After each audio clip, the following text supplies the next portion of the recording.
Dans cette vidéo, je vais vous expliquer pourquoi vous ne progressez pas en anglais même si vous suivez des cours. Alors vous voyez en fait le problème, c'est que quand on suit des cours d'anglais, alors voilà, peut-être vous êtes à l'école, peut-être vous êtes en entreprise, quand on suit des cours d'anglais, on fait par exemple 1 heure par semaine, 2 heures par semaine. Et le problème c'est que quand on sort des cours d'anglais, on se dit voilà, j'ai fait ce que j'avais à faire, j'ai suivi mes cours d'anglais, je progresse en anglais et maintenant je vais faire autre chose.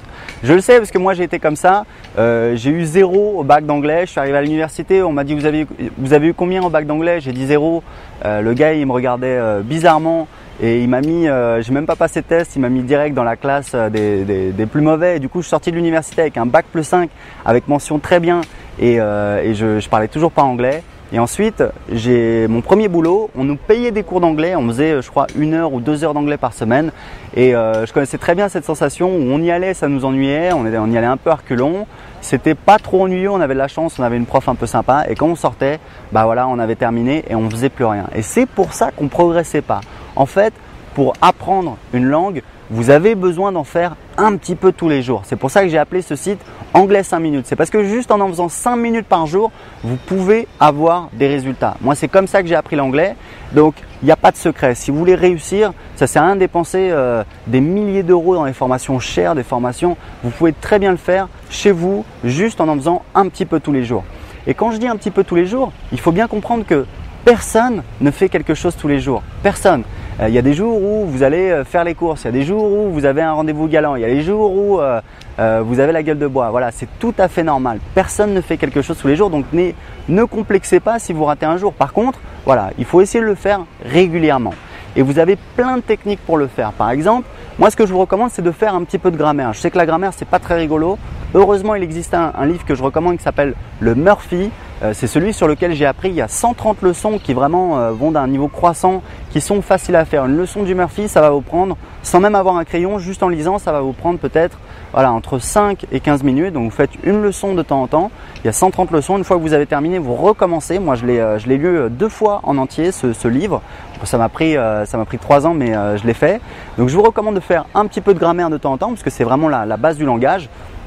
Vous pouvez également écouter une chanson, chercher les paroles sur internet, essayer de traduire les paroles, de comprendre ce qu'elle veut dire. Vous pouvez également regarder des séries, des films également.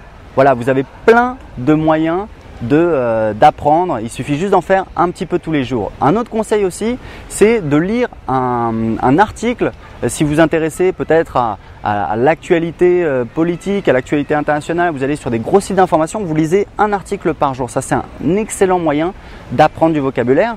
Si la politique, ça ne vous intéresse pas, ne lisez pas d'articles sur la politique. Essayez de trouver un thème qui vous intéresse. Si vous avez un hobby, si c'est la photo, si c'est le sport, si c'est le foot, essayez d'aller sur des sites anglophones qui parlent de ce que vous aimez. C'est comme ça que vous allez apprendre naturellement.